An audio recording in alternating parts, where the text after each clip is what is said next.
নমস্কার, আমার চ্যানেলে স্বাগত। আজকে আমরা ডেভেলপমেন্ট বায়োলজির একটা স্পেশাল টপিক নিয়ে আলোচনা করব, যেটা হচ্ছে স্টেম সেল।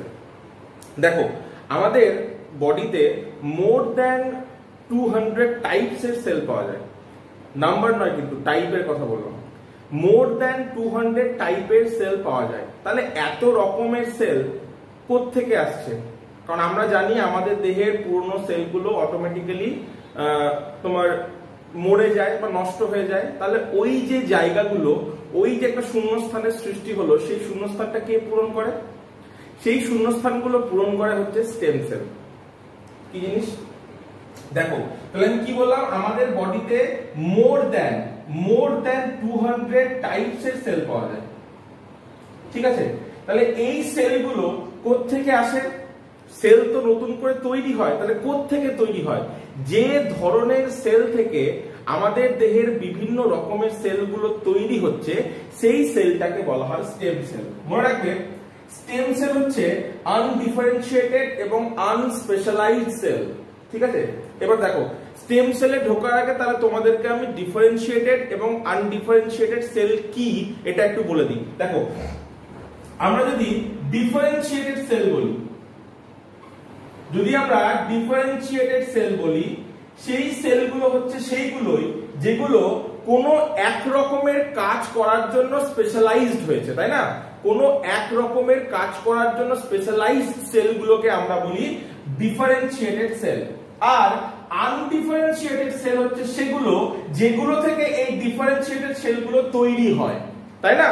তাহলে যে ধরনের সেল থেকে একদম ডিফারেন্সিয়েটেড বা স্পেশালাইজড সেলগুলো তৈরি হচ্ছে, সেগুলোকে বলা হচ্ছে আনডিফারেন্সিয়েটেড সেল বা আনস্পেশালাইজড সেল। ঠিক আছে? এই যে আনডিফারেন্সিয়েটেড বা আনস্পেশালাইজড সেলের কথা বললাম, এটাই হচ্ছে স্টেম সেল। ঠিক আছে? কি করে কাজ করে? দেখো, ধরলাম এটা একটা স্টেম সেল। এই স্টেম সেল যখন ডিভাইড করে, তখন দু রকমের সেল তৈরি করছে। একটাকে আমরা বলি প্রোজেনিটর সেল,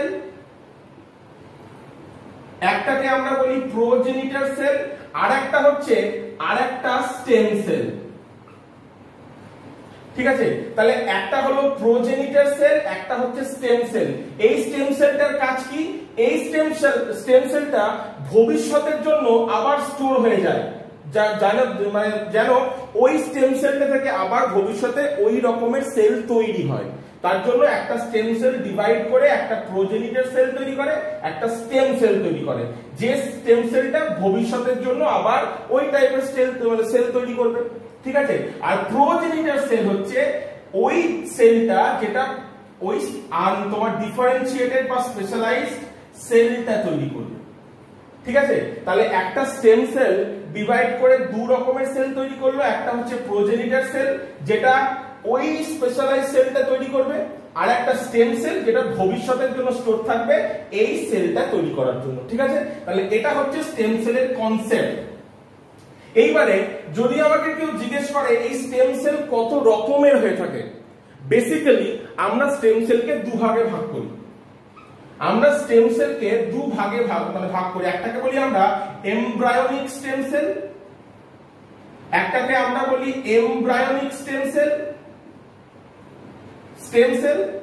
আর একটাকে বলি আমরা অ্যাডাল্ট স্টেম সেল। ঠিক আছে? এখানে এসটিটা স্টেম সেল, সুপ্রিম কোর্ট। যাই হোক, দেখো, তাহলে এমব্রায়োনিক স্টেম সেলটাকে আমরা আবার দু ভাগে ভাগ করি, আর অ্যাডাল্টটাকে আমরা আবার দু ভাগে ভাগ করি। কি কি? একটাকে আমরা বলি টোটিপটেন্ট সেল, একটাকে আমরা বলি প্লুরিপটেন্ট সেল, তাহলে এই দুটো হচ্ছে টোটিপটেন্ট এবং প্লুরিপটেন্ট সেল হচ্ছে এমব্রায়োনিক স্টেম সেল। কি আসছি? আর একটা অ্যাডাল্ট স্টেম সেলকে আমরা দু ভাগে ভাগ করি। একটাকে আমরা বলি মাল্টিপটেন্ট সেল মানে স্টেম সেল, আর একটাকে আমরা বলি ইউনিপটেন্ট সেল বা স্টেম সেল।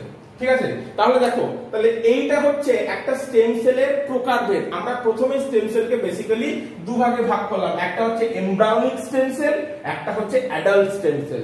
এমব্রায়োনিক, তাই না, এখানে এমব্রায়ো কথাটা আছে, তার মানে যে সমস্ত স্টেম সেল আমরা এমব্রায়ো থেকে পাই, তার মানে এমব্রায়ো স্টেজে আমরা যে সমস্ত স্টেম সেল পাই তাদেরকে আমরা বলবো এমব্রায়োনিক স্টেম সেল। আর যে সমস্ত স্টেম সেল আমরা অ্যাডাল্ট স্টেজে পাই, তাই না, একটা সম্পূর্ণ বডি থেকে, হিউম্যান বডি থেকে বা ইন্ডিভিজুয়ালের বডি থেকে যখন আমরা স্টেম সেল গুলো পাই সেগুলোকে আমরা বলি অ্যাডাল্ট স্টেম সেল। ঠিক আছে, তাহলে এমব্রায়োনিক স্টেম সেল পাওয়া যাচ্ছে এমব্রায়ো থেকে, অ্যাডাল্ট স্টেম সেল পাওয়া যাচ্ছে অ্যাডাল্ট বডি বা একদম সম্পূর্ণ একটা বডি থেকে। দেখো, এমব্রায়োনিক স্টেম সেলকে আমরা আবার দুভাগে ভাগ করেছি, একটাকে আমরা বলছি টোটিপটেন্ট সেল, আর একটাকে বলছি প্লিউরিপটেন্ট সেল। আর অ্যাডাল্ট স্টেম সেলকে আমরা আবার দুভাগে ভাগ করছি, একটাকে আমরা বলছি মাল্টিপটেন্ট সেল, আর একটাকে আমরা বলছি ইউনিপটেন্ট সেল। ঠিক আছে, এইবারে এই চারটে টাইপের সেলকে আমরা একটু বিস্তারিত হয়ে পড়ব, জিনিসটা কি জানবো এবং উদাহরণগুলো দেখবো। ঠিক আছে, তো চলো প্রথমেই আমরা যেটা পড়বো সেটা হচ্ছে টোটিপটেন্ট সেল। দেখো,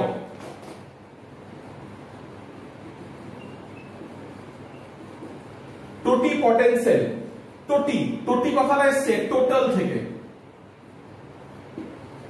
টোটি কথাটা এসছে টোটাল থেকে, তার মানে যে ধরনের স্টেম সেল গুলো একটা টোটাল হিউম্যান বডি তৈরি করার ক্ষমতা রাখে, তার মানে যে স্টেম সেল গুলো একটা টোটাল বডি বা হিউম্যান বডি তৈরি করার বা ইন্ডিভিজুয়াল বডি তৈরি করার ক্ষমতা রাখে, সেই সমস্ত সেলগুলোকে আমরা বলি টোটিপটেন্ট সেল বা টোটিপটেন্ট স্টেম সেল।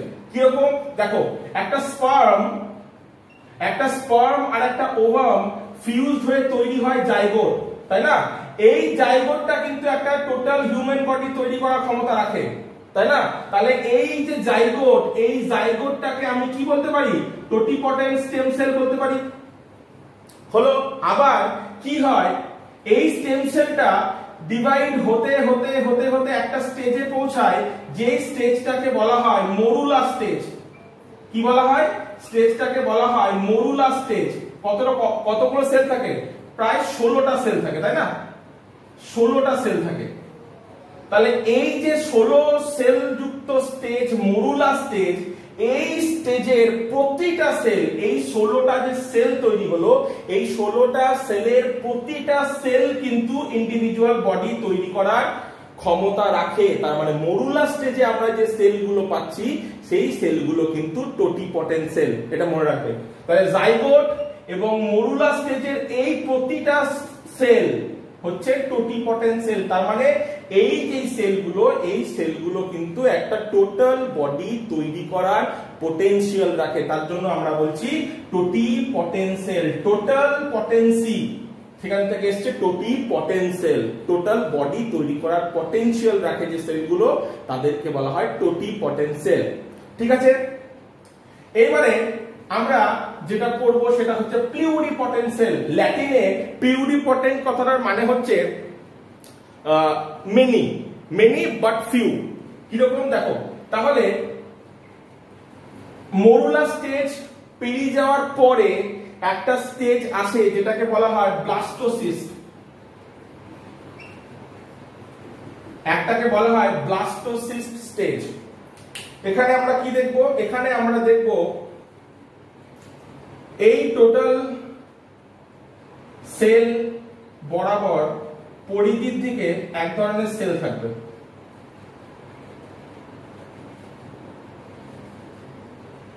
ঠিক আছে, আর কি থাকবে, আর আমরা দেখব এই সেলটার কেন্দ্র বরাবর একটা হিউজ অ্যামাউন্ট অফ আমরা সেল পাবো।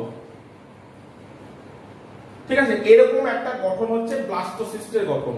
ঠিক আছে, এই গঠনের এই যে লাল পরিধি বরাবর যে সেলগুলো, এদেরকে বলা হয় ট্রোফোব্লাস্ট, এদেরকে বলা হয় ট্রোফোব্লাস্ট। আর এই যে সেল মাস, এই যে কেন্দ্রে একটা নীল রঙের সেল মাস তৈরি হলো, এদেরকে বলা হয় ইনার সেল মাস। এদেরকে বলা হয় ইনার সেল মাস। আর এই যে ফাঁকা জায়গাটা সৃষ্টি হলো এটা হচ্ছে ব্লাস্টোসিল, এটা হচ্ছে ব্লাস্টোসিল। তাহলে দেখো ব্লাস্টোসিস্টের যদি আমরা গঠন দেখি তাহলে আমরা দেখছি পরিধি বরাবর লাল রঙের যে কোষগুলো সেটা হচ্ছে ট্রোপোপ্লাস্ট, আর এই যে নীল রঙের যে কেন্দ্রীভূত যে সেল মাসটা এটাকে বলা হচ্ছে ইনার সেল মাস, এবং ভেতরে যে আমরা ফাঁকা জায়গাটা পাচ্ছি এটাকে আমরা বলছি ব্লাস্টোসিল। ঠিক আছে, তাহলে দেখো এখানে এই যে নীল যে কোষগুলো যেগুলোকে আমরা ইনার সেল মাস বলছি, এগুলো কিন্তু তৈরি করছে একটা টোটাল হিউম্যান বডি, একটা টোটাল হিউম্যান বডি তৈরি করে বা ইন্ডিভিজুয়ালের বডি তৈরি করে, কিন্তু কি তৈরি করতে পারে না? তৈরি করতে পারে না হচ্ছে এক্সট্রা এমব্রায়োনিক মেমব্রেন গুলো। অর্থাৎ এই যে লালটা তোমরা দেখছো যেগুলো ট্রোফোপ্লাস্ট, এই ট্রোফোপ্লাস্ট তৈরি করছে এক্সট্রা এমব্রায়োনিক মেমব্রেন বা প্লাসেন্টা, এক্সট্রা এমব্রায়োনিক মেমব্রেন, এবং যে প্লাসেন্টা গুলো সেগুলো কিন্তু তৈরি করছে ট্রোফোপ্লাস্ট। তার মানে ইনার বডি সেল শুধুমাত্র হিউম্যান বডির বিভিন্ন সেলগুলো তৈরি করছে, কিন্তু তৈরি করতে পারছে না প্লাসেন্টা এবং এক্সট্রা এমব্রায়োনিক মেমব্রেন। দেখো আমরা জানি একটা ভ্রূণকে ঘিরে কি থাকে? একটা ভ্রূণকে ঘিরে, এটা ধরো একটা এমব্রায়ো, সেই এমব্রায়োটাকে ঘিরে থাকছে প্রথমে ইয়ক স্যাক, এটা হচ্ছে ইয়ক স্যাক। ঠিক আছে, এই দিকে থাকে অ্যালান্টাস, তাই না? এই দিকে থাকে অ্যামনিয়ন, আর একদম টোটালটা জুড়ে কে থাকে? একদম টোটালটা জুড়ে থাকে কি হচ্ছে কোরিয়ন, এটা আমরা জানি, তাই না? এটা হচ্ছে অ্যামনিয়ন।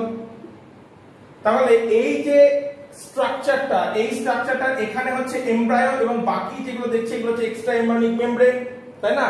তাহলে এই যে ইনার সেল মাস, এই ইনার সেল মাসটা এই এমব্রায়োনিক স্টেজে টোটাল হিউম্যান বডিটাকে তৈরি করছে, কিন্তু তৈরি করতে পারছে না হচ্ছে এক্সট্রা এমব্রায়োনিক মেমব্রেন গুলো, কারণ সেটা তৈরি করছে ট্রোফোপ্লাস্ট। তাহলে আমরা টোটিপটেন্ট সেলের ক্ষেত্রে দেখলাম যে সেলগুলো একটা টোটাল হিউম্যান বডি তৈরি করছিল, তাই না? কিন্তু এক্ষেত্রে এই inner cell mass total human body তৈরি করছে, কিন্তু প্লাসেন্টা তৈরি করতে পারছে না, এক্সট্রা এমব্রায়োনিক মেমব্রেন তৈরি করতে পারছে না। তার জন্য আমরা বললাম ওই যে টোটিপটেন্ট কথাটার মানে হচ্ছে মেনি বাট ফিউ। এই দেখো এইগুলো কিন্তু এই যে ফিউ সংখ্যক যে সমস্ত এক্সট্রা এমব্রায়োনিক মেমব্রেন এবং যে প্লাসেন্টা সেটা কিন্তু প্লিউরিপটেন্ট সেল সেগুলো তৈরি করতে পারছে না। অর্থাৎ এই ইনার সেল মাসের প্রতিটা সেলকে আমরা কি বলবো? প্রতিটা সেলকে আমরা বলবো প্লিউরিপটেন্ট সেল, কারণ টোটাল হিউম্যান বডি তৈরি করছে, কিন্তু এক্সট্রা এমব্রায়োনিক যে সমস্ত মেমব্রেন এবং প্লাসেন্টা সেগুলো তৈরি করতে পারছে না। অথচ টোটিপটেন্ট সেল টোটালটাই তৈরি করবে, হিউম্যান বডি এবং প্লাসেন্টা এবং এক্সট্রা এমব্রায়োনিক মেমব্রেন। ঠিক আছে, তাহলে এটা হচ্ছে টোটিপটেন্ট এবং প্লিউরিপটেন্টের মধ্যে পার্থক্য, যে টোটিপটেন্ট কিন্তু টোটাল হিউম্যান বডি এবং প্লাসেন্টা এবং এক্সট্রা এমব্রায়োনিক মেমব্রেন সবটাই তৈরি করতে পারছে, কিন্তু প্লিউরিপটেন্ট সেল কোনগুলো? এই যে ইনার সেল মাস নীলটা, এটা হচ্ছে তোমার প্লিউরিপটেন্ট সেলের উদাহরণ। তাহলে প্লিউরিপটেন্ট সেল কিন্তু টোটাল হিউম্যান বডি তৈরি করছে, কিন্তু তৈরি করতে পারছে না কি? তৈরি করতে পারছে না প্লাসেন্টা এবং এক্সট্রা এমব্রায়োনিক মেমব্রেন, অর্থাৎ অ্যামনিয়ন, কোরিয়ন, অ্যালান্টয়েস এবং ইয়ক স্যাক, এই টোটাল যে এক্সট্রা এমব্রায়োনিক মেমব্রেন এগুলো তৈরি করতে পারছে না, আর তৈরি করতে পারছে না প্লাসেন্টা। ঠিক আছে, তাহলে এই দুটো হচ্ছে তোমার এমব্রায়োনিক স্টেম সেল, যেগুলো আমরা এমব্রায়ো থেকে পাই। আর বাকি যে দুটো স্টেম সেল সেগুলো কিন্তু আমরা পাবো অ্যাডাল্ট স্টেজে, অর্থাৎ সম্পূর্ণ একটা দেহ যখন গঠিত হবে সেই সম্পূর্ণ দেহ থেকে কিন্তু আমরা সেই স্টেম সেলগুলো পাবো, যেটা হচ্ছে মাল্টিপোটেন্ট এবং ইউনিপোটেন্ট। এবারে আমরা যেটা পড়বো সেটা হচ্ছে মাল্টিপোটেন্ট সেল। অনেকেই প্লিউরিপটেন্ট এবং মাল্টিপোটেন্টকে গুলিয়ে ফেলে। বেসিক পার্থক্য তোমরা জেনেই গেলে। বেসিক পার্থক্য হচ্ছে প্লিউরিপটেন্ট হচ্ছে এমব্রায়োনিক স্টেম সেল, যেটা আমরা এমব্রায়ো স্টেজে পাচ্ছি, আর মাল্টিপোটেন্ট হচ্ছে অ্যাডাল্ট স্টেম সেল, যেটা আমরা অ্যাডাল্ট স্টেজে পাচ্ছি, তাই না? সম্পূর্ণ যখন একটা দেহ গঠিত হচ্ছে তখন সেটাকে বলা হচ্ছে অ্যাডাল্ট স্টেজ, যে অ্যাডাল্ট স্টেজে আমরা মাল্টিপোটেন্ট সেল পাচ্ছি। আর একটা কি, প্লিউরিপটেন্ট সেলের ক্ষেত্রে আমরা কিন্তু শুধুমাত্র এক্সট্রা এমব্রায়োনিক যে টিস্যু সেইগুলোকে তৈরি করতে পারছিলাম না। তার মানে এক্সট্রা এমব্রায়োনিক যে মেমব্রেন গুলো ছিল, আমরা যেটা পেলাম চারটে মেমব্রেন, ইয়ক স্যাক, পেলাম অ্যালান্টয়েস, পেলাম অ্যামনিয়ন, পেলাম কোরিয়ন। তাহলে এই চারটে এমব্রায়োনিক যে এক্সট্রা এমব্রায়োনিক যে মেমব্রেন সেগুলোকে তৈরি করতে পারছিল না, আর পারছিল না প্লাসেন্টা তৈরি করতে। কোনটা? প্লুরিপোটেন্ট সেলটা, তাই না? কে তৈরি করছিল তাহলে? ওটা ট্রোফোপ্লাস্ট যেটা ছিল, যে ট্রোফোপ্লাস্ট যেটা ছিল সেই ট্রোফোপ্লাস্ট কিন্তু ওই এক্সট্রা এমব্রায়োনিক টিস্যুটা তৈরি করছিল, তাই না? আর মাল্টিপোটেন্ট সেলগুলোর ক্ষেত্রে আমরা দেখব এই সেলগুলো কিন্তু যে কোনো একটা টিস্যু সিস্টেমের অনেক টাইপের সেলগুলোকে তৈরি করবে, তাদেরকে বলা হবে মাল্টিপোটেন্ট সেল, তাই না? তার মানে এই মাল্টিপোটেন্ট সেলটা একটা টিস্যু সিস্টেমের মধ্যে বিভিন্ন রকমের বিভিন্ন টাইপের সেলগুলো তৈরি করবে, তাই না? দেখো কিরকম, দেখো আমি এখানে ব্লাড স্টেম সেল লিখেছি, এটা হিমাটোপয়েটিক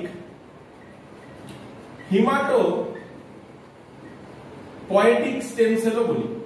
কি জিনিস দেখো, তাহলে এটা হচ্ছে সেই হিমাটোপয়েটিক স্টেম সেল, বা এটাকে আমরা ব্লাড স্টেম সেল বলছি, তাই না? এই ব্লাড স্টেম সেল থেকে দুভাগ হয়ে কি তৈরি হচ্ছে, একটা হচ্ছে মাইলয়েড স্টেম সেল আর একটা হচ্ছে লিম্ফয়েড স্টেম সেল। এই মাইলয়েড স্টেম সেলগুলো দেখো তৈরি করছে আরবিসি, প্লেটলেট এবং মায়োলোব্লাস্ট থেকে তৈরি করছে ডব্লিউবিসি, আর এদিকে হিমাটোপয়েটিক বা লিম্ফয়েড স্টেম সেলগুলো তৈরি করছে কি? লিম্ফোসাইট, তাই না? তাহলে যেখানে মোনোসাইট, লিম্ফোসাইট বা এই সমস্ত গুলো হচ্ছে কি? ডব্লিউবিসি, আর আরবিসি এবং প্লেটলেট এগুলো কি? এগুলো হচ্ছে রেড ব্লাড সেল এবং অনুচক্রিকা গুলো। তাহলে দেখো এখানে আমরা ব্লাড সিস্টেমের বা ব্লাডের ক্ষেত্রে আমরা সমস্ত সেলগুলো পাচ্ছি। ব্লাড কি? ব্লাড হচ্ছে কানেকটিভ টিস্যু, তাহলে কানেকটিভ টিস্যুর কিন্তু আমরা সব রকমের সেলগুলোই এক রকমের স্টেম সেল থেকে পাচ্ছি, তাই না? তাহলে এখানে এক রকমের স্টেম সেল তৈরি করছে কি? দেখো একটা টিস্যু সিস্টেমের সব রকমের সেলগুলোকেই তৈরি করছে। তাহলে এক্ষেত্রে আমরা এই স্টেম সেলটাকে কি বলতে পারি? এই স্টেম সেলটাকে আমরা বলতে পারি মাল্টিপোটেন্ট সেল। যখন একটা টিস্যু সিস্টেমের সমস্ত টাইপের সেলগুলোকে তৈরি করবে তখন সেটাকে বলা হবে মাল্টিপোটেন্ট সেল। এক্ষেত্রে হিমাটোপয়েটিক স্টেম সেলগুলো, এই হিমাটোপয়েটিক স্টেম সেলগুলো হচ্ছে মাল্টিপোটেন্ট স্টেম সেলের উদাহরণ। কোথায় পাবো আমরা? আমরা পাবো বোন ম্যারোতে, তাই না? আমরা পাবো হচ্ছে বোন ম্যারোতে। বোন ম্যারো অর্থাৎ যে আমাদের যে অস্থি মজ্জা থাকে সেই অস্থি মজ্জার ভেতরে আমরা এই স্টেম সেলগুলো পাবো, যেটা হচ্ছে হিমাটোপয়েটিক স্টেম সেল, তাই না? দেখো এখানে তোমার যে আমাদের যে কানেকটিভ টিস্যু ব্লাডের ক্ষেত্রে সেলগুলো তৈরি করতে হচ্ছে, আবার এই যে লিম্ফয়েডটা, এটা আমরা জানি ওই যে আমাদের অনাক্রম্যতা তৈরি করে বি লিম্ফোসাইট, সেটাও কিন্তু আমরা এখান থেকে পেয়ে যাচ্ছি, ঠিক আছে? তাহলে যেহেতু মাল্টি মানে অনেক, তাই না? কিন্তু এখানে একটা টিস্যু সিস্টেমের অনেক রকমের সেল তৈরি করার ক্ষমতা রাখে গিয়ে মাল্টিপোটেন্ট সেল, ঠিক আছে? তাহলে এটা ছিল তোমার মাল্টিপোটেন্ট সেলের একটা উদাহরণ।